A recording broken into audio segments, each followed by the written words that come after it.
के लिए तो जरूरी है। कर दिया सर आईडीसी बढ़िया। मैं सर को बताऊंगी तो तुम लोग बोल रहे थे क्या पता है कि काम आएगा। सर को पता है सर क्या ठीक है। बट नलायक बेशर्म है। मन की बात मन में रख के क्या फायदा। ओके, अब हम कुछ मार्केट से रिलेटेड पढ़ेंगे। मार्केट से रिलेटेड है। ओके, मार्केट रिसर्च क्या करते हैं हम इसमें Shivani? Research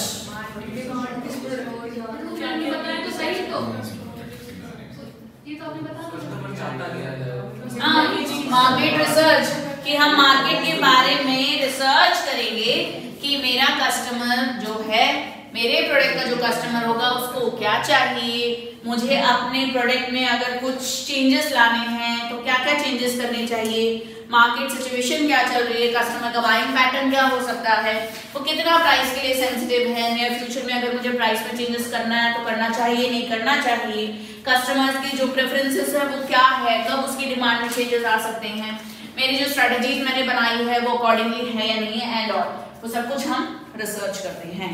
then comes S, T and P. S is for segmentation, T is for targeting जो हम पढ़ चुके हैं, P is for positioning, ये मैंने बहुत बार क्लास में डिस्कस किया है। S is for segmentation, जैसे मैंने कहा कि हम बहुत तरीके के सेगमेंट्स बनाते हैं। Segments can be made according to the geographical area, according to the location, according to the age और many factors जिसके accordingly हम various segments बनाते हैं।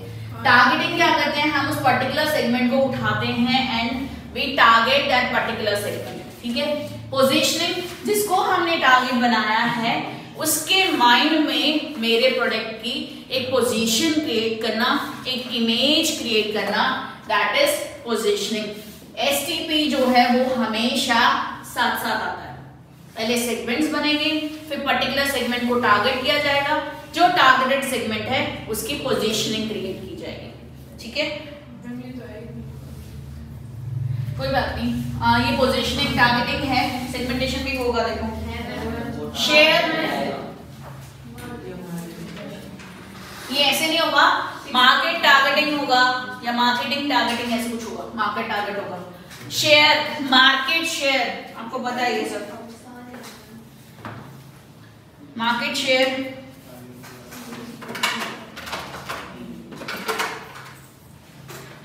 बताओ भाई, मार्केट शेयर तो हर जगह पढ़ते हो, अकाउंट्स में भी पढ़ते हो मार्केट शेयर। परसेंटेज, कितने परसेंट ऑफ पीपल है जो आपके प्रोडक्ट को परचेज कर रहे हैं, that will be your market share, ठीक है। चलिए अब कुछ ब्रांड के बारे में पढ़ते हैं। What is brand?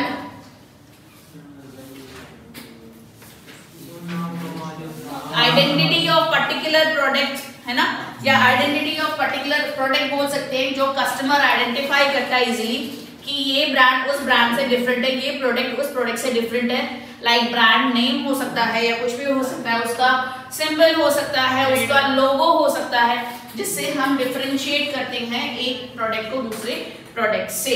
अगर मैं कहूँ ब्रांड इक्विटी, क्या होती है brand equity? Brand value.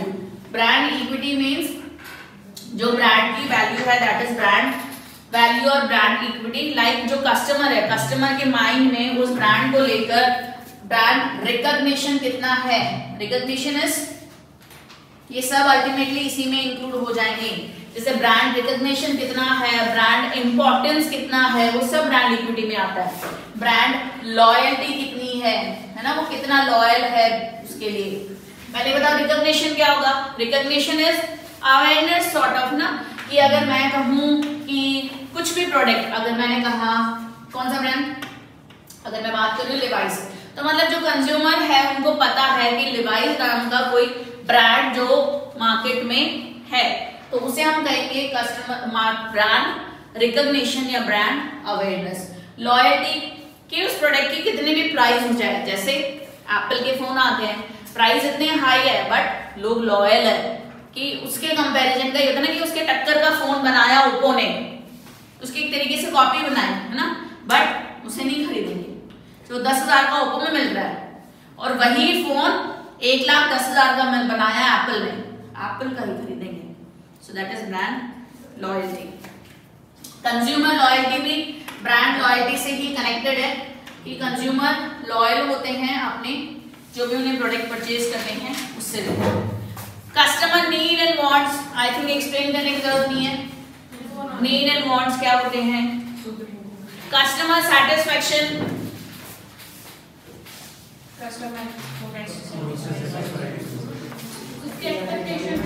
Expectation, जो भी उसकी नीड एंड वांट्स है वो सेटिस्फाई हुई है या नहीं हुई है ना, उसे हम सेटिस्फाई करेंगे। इनोवेटर्स कौन होते हैं? Very good, I expected this. Innovators, marketing में जो इनोवेटर्स होते हैं वो होते हैं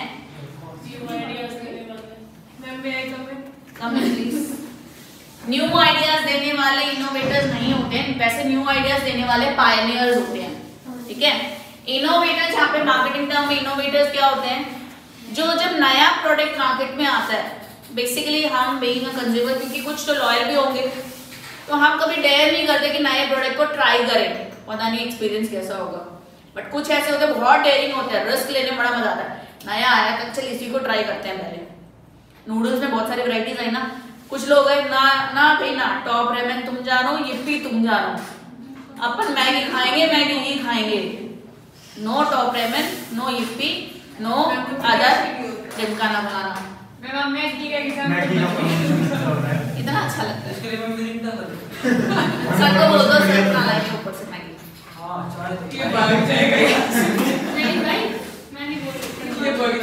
ओके लिसन, मार्केटिंग टर्मिनोलॉजीज आपकी यहाँ खत्म है। एक या दो पॉइंट है, एक या दो टर्म्स है जो यहाँ मैंने नहीं कराया होगा, वो इसलिए क्योंकि आपको आते हैं। लाइक एडवर्टाइजिंग हमने पढ़ा, एडवर्टाइजिंग कैंपेन क्या होता है? जो डिफरेंट हम लोग एडवर्टाइजिंग करते हैं उसे एडवर्टाइजिंग कैंपेन बोलते हैं। ठीक है, तो सारा आपको रीड आउट करना है घर जाके एक एक टर्म्स को कि समझ में आ जाए, दैट्स इट। ठीक है, तो इसके अलावा भी आपके बचते हैं बैंकिंग टर्मिनोलॉजीज और कुछ टर्मिनोलॉजीज ऐसे हैं जो बिजनेस से रिलेटेड हैं बट इन सेक्शंस में इंक्लूड नहीं होते हैं, तो उसको डाला है इन्होंने अदर बिजनेस टर्मिनोलॉजीज के नाम से। तो जो अदर है उसको अभी कंप्लीट कर लेंगे, बैंकिंग वाला नेक्स्ट क्लास में करेंगे। ठीक है, सो अदर में देखिए अभी थोड़ा बहुत कितना रह गया है। अदर भी नहीं, ये बहुत कुछ आपको आता है, पढ़ा हुआ है। जैसे देखिए पहला बैंक्रप्सी, बैंक्रप्ट हो जाना, दिवालिया, इंसॉल्वेंट, है ना, यू नो। जो आपको समझना है वो ये है bottom line. Bottom line, what is bottom line? जो मोस्ट इंपॉर्टेंट फैक्टर होता है ना किसी चीज का, उसे हम बोलते हैं बॉटम लाइन। जैसे अगर मैं कहूं आप लोगों के लिए बॉटम लाइन क्या होगा? फाउंडेशन क्लियर करना, फिलहाल के लिए तो फाउंडेशन क्लियर करना। Deadline is different, bottom line is different. Bottom line is जो मोस्ट इंपॉर्टेंट फैक्टर है अभी हमारे लिए, कि मेरे लिए ये इंपॉर्टेंट है, बाकी दुनियादारी जाए बाहर में, अपने को नहीं लेना देना, है ना, वो सब मोमाया है। फिलहाल जो मुझे चाहिए, मेरे दो मोस्ट इंपॉर्टेंट है, वो क्या है? मेरा फाउंडेशन क्लियर हो जाए। तो कंपनी का अगर बॉटम लाइन बोले तो कंपनीज के लिए क्या होता है? Profit. So bottom line is net profit of the company will be the bottom line. ठीक है, अगर देखो तुम जहां मेहनत कर रहे हो, क्लियर हो गया तुम्हारा फाउंडेशन, बहुत अच्छे नंबर से, तो जो भी तुमने किया क्लास में, नहीं पढ़ाई की या कुछ भी उल्टा सुल्टा किया रहा होगा, तो वो सब माफ है ना। पढ़े नहीं पढ़े, घर वालों के कंटेक्स्ट में बोल रही हूँ। मार्क्स गंदे आए तुम्हारे टेस्ट में, वीकली टेस्ट में, हो सकता है कुछ घर पे वीकली टेस्ट रिजल्ट से पिटे कुटे होंगे, तो वो सब भूल गए होंगे पेरेंट्स। वहीं अगर तुम्हारा क्लियर नहीं हो तो एक और बार टॉप खा लेंगे, मत बताऊंगा बस, तो जो होगा वो तुम इमेजिन कर सकते हो। ठीक है, so this is bottom line. अब देखिए कहानी में ट्विस्ट क्या आता है? कहानी में ट्विस्ट आता है triple bottom line. What is triple bottom line? Triple bottom line का मतलब है कि भैया ठीक है, प्रॉफिट रहा होगा किसी भी कंपनी के लिए द मोस्ट इंपॉर्टेंट फैक्टर, लेकिन अब सिर्फ प्रॉफिट इनफ नहीं है, और भी बहुत कुछ है जो बहुत इंपॉर्टेंट है, जरूरी है। वो क्या है? Three Ps, not survival, people, profit, planet. Book में है पीपल, प्रॉफिट, प्लैनेट। मुझे प्रॉफिट तो चाहिए ही चाहिए, पीपल यानी मेरे जो कस्टमर्स हैं वो भी तो मेरे लिए इंपॉर्टेंट है, प्लैनेट, एनवायरमेंट, सोसाइटी, सोशल, वो सारी चीजों को भी तो कंसिडर करना है। तो सिर्फ प्रॉफिट मैटर नहीं करता, 3P जो है वो इंपॉर्टेंट है। देखिए अब इससे कनेक्टेड एक चीज आती है सस्टेनेबल डेवलपमेंट। क्या होता है सस्टेनेबल डेवलपमेंट? पीछे का रटा रटाया सब बोल देते ना। देखो जो सस्टेनेबल डेवलपमेंट है वो क्या होता है, आपने इसमें पढ़ा ट्रिपल बॉटम लाइन में कि 3P जो है वो नेसेसरी है, सिर्फ प्रॉफिट को हम कंसिडर नहीं करते हैं ना। प्रॉफिट के साथ साथ मुझे पीपल को भी ध्यान में रखना है, मेरे जो कंज्यूमर्स हैं, और मुझे प्लैनेट के बारे में भी सोचना है, मेरी सोसाइटी और मेरे एनवायरमेंट के बारे में भी। जब ये चीज आप triple bottom line is a micro concept, business से रिलेटेड आप चीजें सोचते हो, ठीक है, लेकिन जब ये पूरी कंट्री के लिए हो जाता है, द होल कंट्री, तो वो आ जाता है सस्टेनेबल डेवलपमेंट, कि मेरा जो होल कंट्री है वो ग्रो करे, उसकी इकोनॉमिक ग्रोथ हो, ठीक है, उसका डेवलपमेंट हो। तो ये कौन सा कॉन्सेप्ट होगा? Sustainable development will be a macro level of concept, triple bottom line is micro concept, ठीक है। देन आता है इलेक्ट्रॉनिक फाइलिंग या ई फाइलिंग जिसे हम बोल सकते हैं।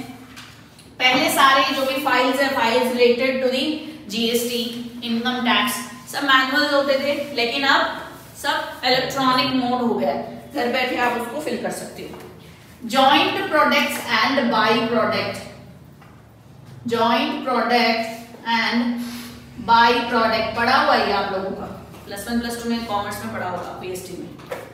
जॉइंट प्रोडक्ट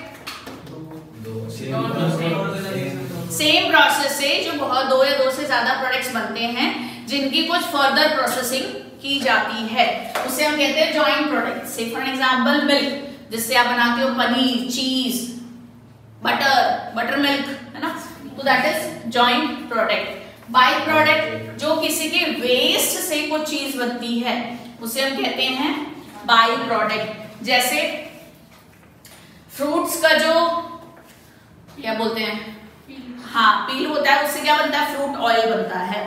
अच्छा, जो वाटरमेलन है, वाटरमेलन का जो हम निकाल के फेंक देते हैं, जो छिलका होता है इसका, उससे बनती हैं चेरीज, टूटी फ्रूटीज, है ना। तो मतलब एक प्रोडक्ट का के लिए वेस्ट है, उस वेस्ट से हम कुछ नया प्रोडक्ट बना रहे हैं, दैट इज बाई प्रोडक्ट, ठीक है।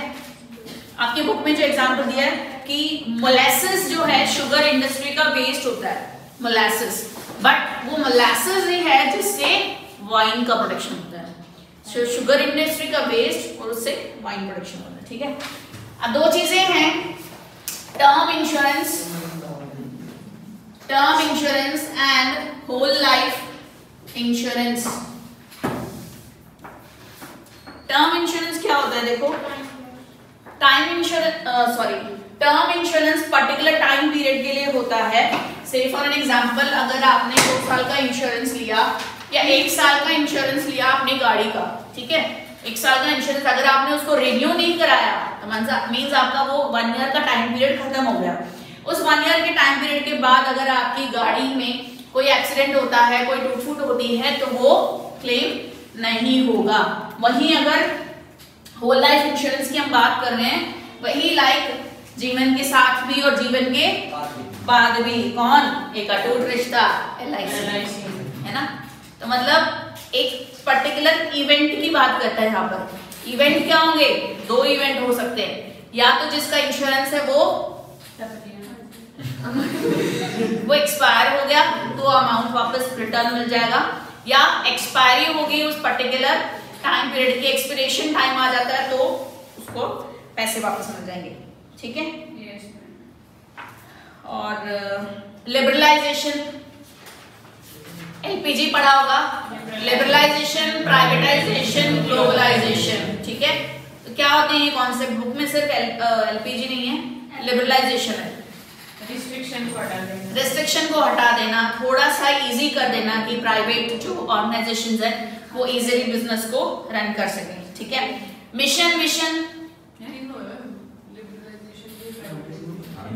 है तीनों। तो प्राइवेटाइजेशन बताओ क्या होता है, प्राइवेट सेक्टर्स को प्रमोट कर देना, प्राइवेट सेक्टर्स को बढ़ा देना।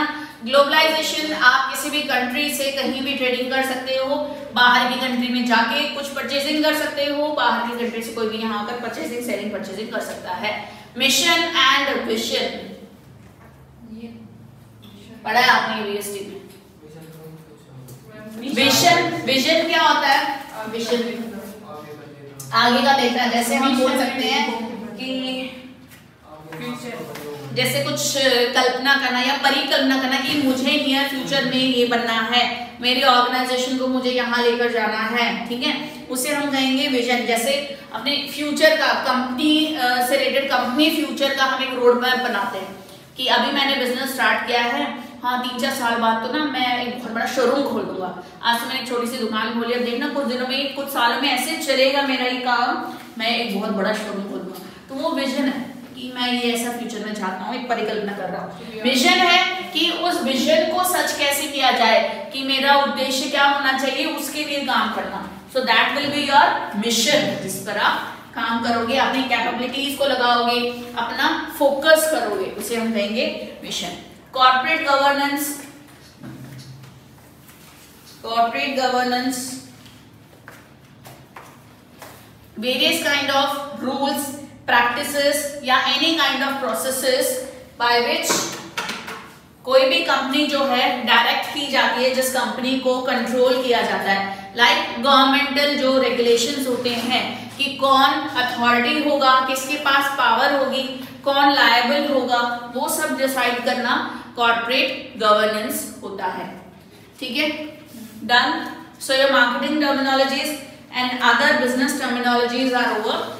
अभी आपके बच गए हैं बैंकिंग टर्मिनोलॉजीज, जो हम मंडे को कंप्लीट करेंगे और ट्यूसडे को आपका इस चैप्टर का टेस्ट होगा।